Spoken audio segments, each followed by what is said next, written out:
Well, hello, and thank you so much for having me with you today.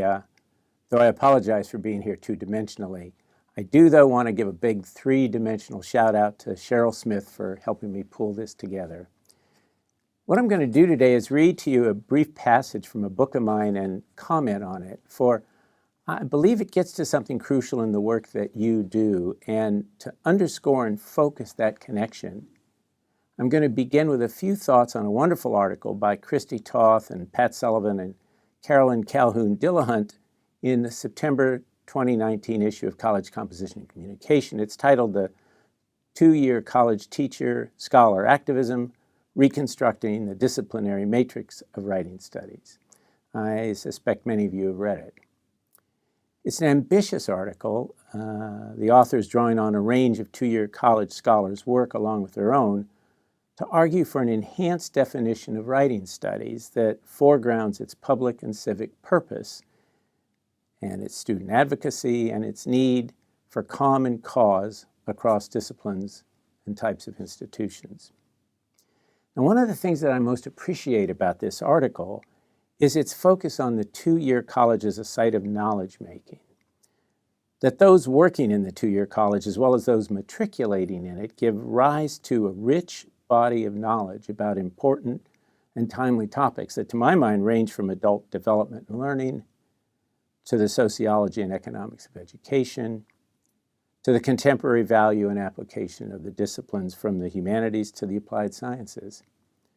And such knowledge, of course, is generated elsewhere, but in the two-year college, it's an especially rich source with a robust public purpose.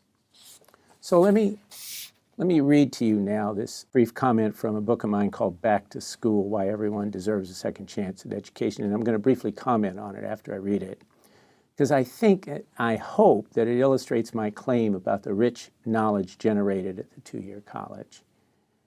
Now, the vignette itself is located in an occupational class, but I think you're going to recognize the issues involved, for they emerge in some form in lots of entry-level classes and in tutoring and writing centers as students are trying to find their way in school.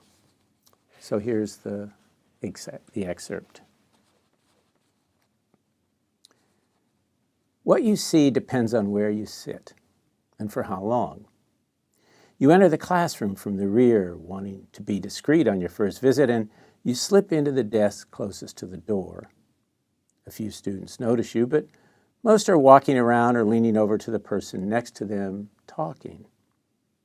Except for one woman, the class is all men. They're in their 20s and 30s. A few white guys, the rest black and Latino. Hoodies, baggy pants, loud profanity.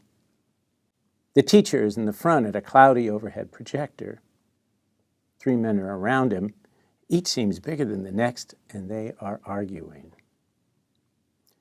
The room's old and dingy, no windows, bare except for the irregular rows of desks, the table with the projector, a cart holding pipes and metal bars, and in the corner, a worn flag from the American Welding Society.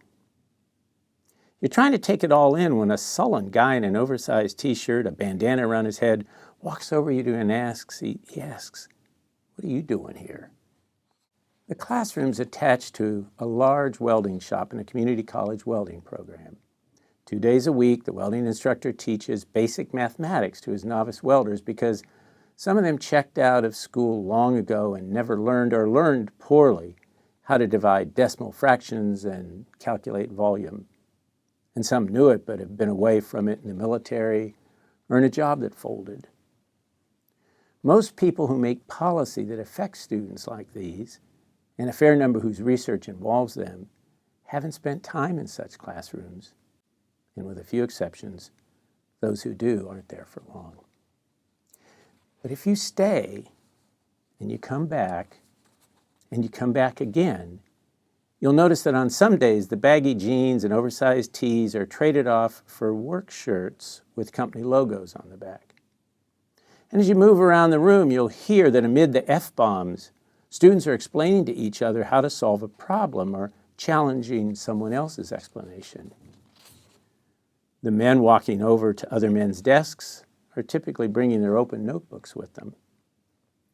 And that big to-do that can flare up around the projector, lots of pointing and trash talk, well, that usually involves a disagreement among students about coursework that they take right up to the instructor, the shadows of their fingers flitting across the diagrams on the overhead screen.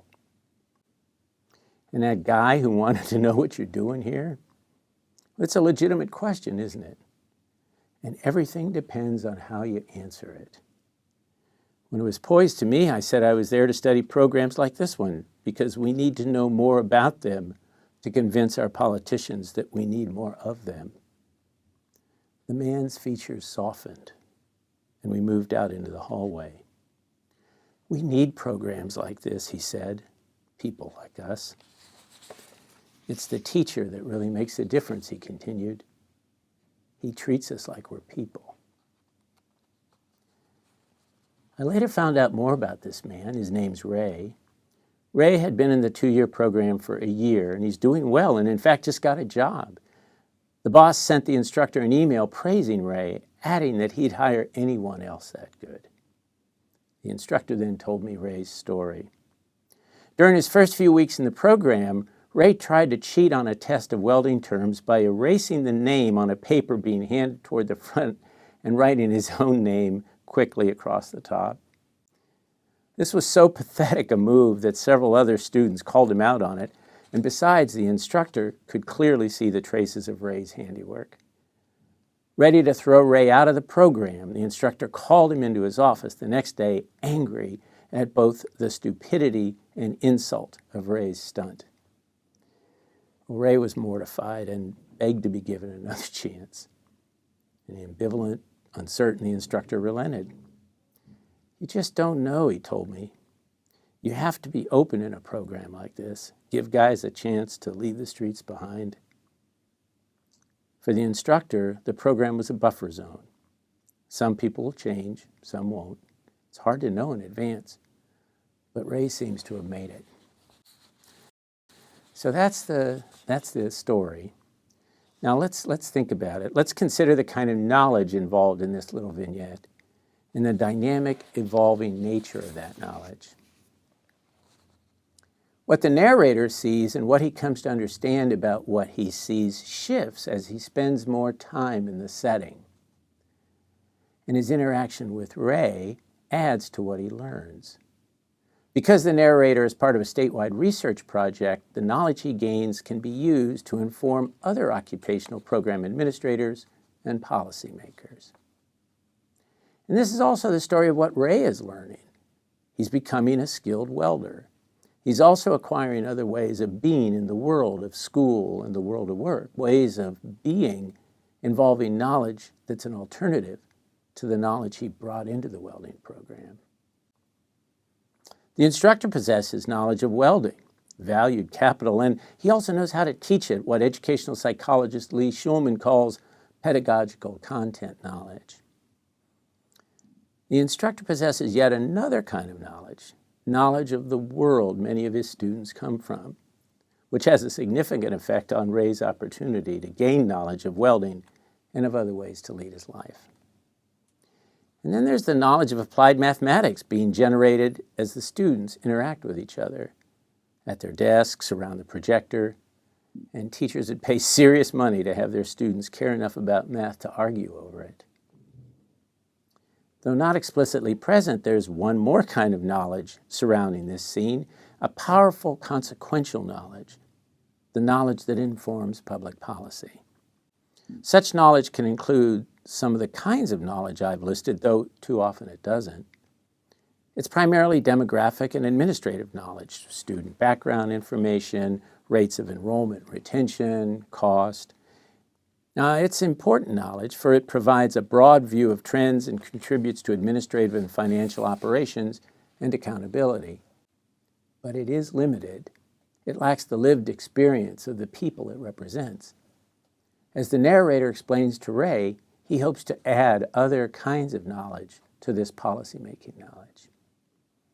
And then finally, there's the knowledge-rich nature of the scene itself, its epistemological abundance. This richness is not always granted to settings and populations represented by that spare occupational classroom, yet much depends on perceiving it. And those who teach and tutor and counsel in the two-year college, especially over the long haul, are the most attuned to it. Thank you, and I hope you have a wonderful conference.